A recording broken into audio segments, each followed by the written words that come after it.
Di rumah kayu dekat pasar, Naifa dan Azam hidup sederhana. Azam selalu berusaha membuat Naifa tersenyum. Naifa iri pada kucing kaya Rino. Ia ingin difoto di kafe mewah, mengejar sorot lampu dan pujian.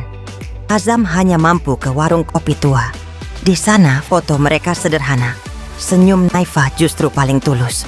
Beberapa hari kemudian, Rino mengajak jalan. Naifa tergoda, lalu pergi. Rino hanya pamer dan meninggalkannya. Di rel kereta yang sepi, Naifa melangkah pelan. Angin dingin, hati kosong. Langkahnya mencari pulang. Ia menatap foto lama bersama Azam. Bahagia bukan soal tempat mewah, melainkan bersama yang tulus. Naifa pulang, memeluk Azam.